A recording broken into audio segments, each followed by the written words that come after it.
to the channel today. We have got Bone Smith by Nicki Preto.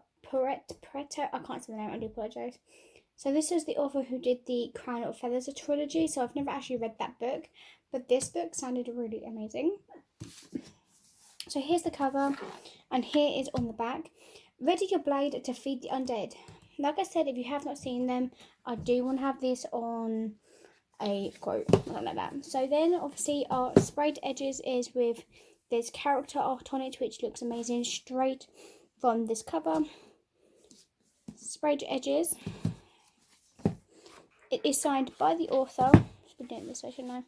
So I got this book in August. So we have a lovely author letter. So then we do have our end pages, which looks absolutely amazing. Let's see if it's both sides. Oh, and then we have this guy. And then we have the kind of like a whole different cover of Bonesmith, if you want to swap around if you don't like it. And I do like this side, but I do prefer the other one. Then we also have this design on it as well, which is amazing. Now, as always, like, try to put these back. So I have once tried to do reverse dust jacket. For some reason, I just can't get it correctly done. So there's that. So the synopsis is: in the dominions of the desert lingers, violent and unpredictable, unless a bonesmith severs the ghost from his earthly remains. For the bonesmith Wren, becoming a Valkyrie, a ghost-fighting warrior, is a chance to solidify her place in the noble house of bone and impress her frequently absent father. But when sabotage causes Wren to fail her qualifying trial, she is then banished to the border wall, the last line of defence against a wasteland called the Breach, where the vicious dead roam unchecked. Determined to reclaim her family's respect, Wren gets her chance when a House of Gold prince is kidnapped and taken beyond the wall. To prove that she has what it has to be to be a Valkyrie, Wren vows to cross the breach and rescue the prince, but to do so she's forced into an uneasy alliance with one of the kidnappers, a fierce ironsmith called Julian from the exiled House of Iron, the very people who caused the breach in the first place, and the House of Bone's sworn enemy. As they travel, Wren and Julian spend as much time fighting each other as they do the undead. But when they discover there's more behind the kidnapping than either of them knew, they need to work together to compact the real danger, a dark alliance that is brewing between the living and the undead. So this is between Gideon from the Ninth meets the Game of Thrones. So I have seen clips of Game of Thrones. I even tried watching it, but it's just, yeah. And then obviously never really read thing. Hang on. Okay, so this is definitely something I did not expect to come in and read. I was definitely intrigued, especially not knowing that that this author did the Crown of the Feathers.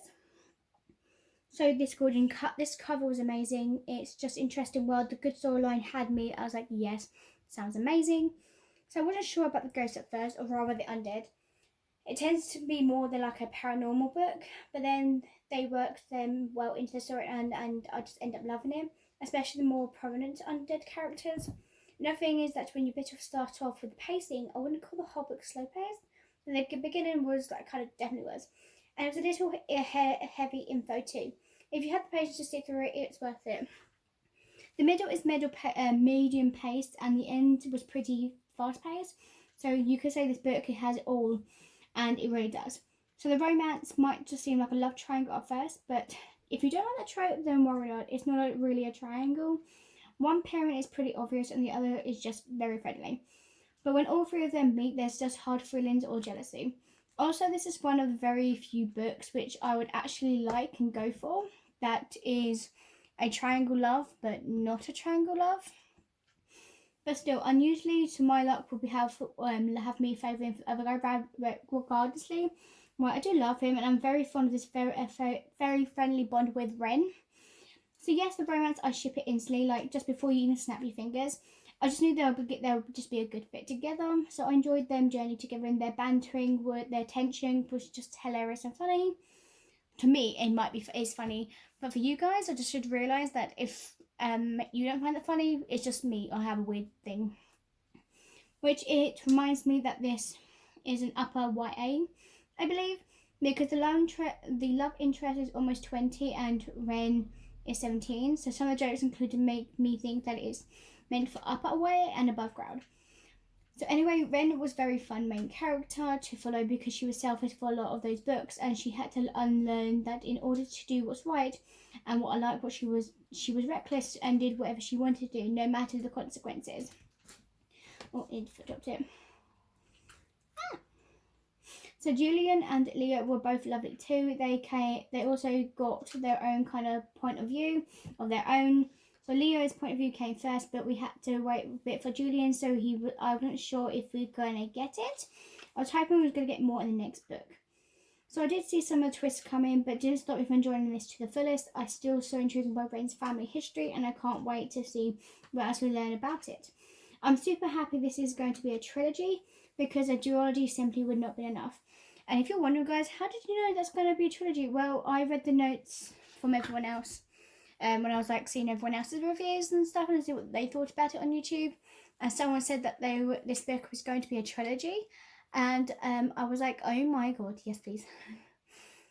I love when a good book gets a trilogy, not a duology, because you like that doesn't satisfy enough. But when it gets a trilogy, or maybe more, that's when it hits you. You're like, yes, I need my basket. So again, I cannot wait. Yay! So this is The Bone Smith by Nicki Preto. Hope you guys enjoy it, and I'll see you guys next time. Peace.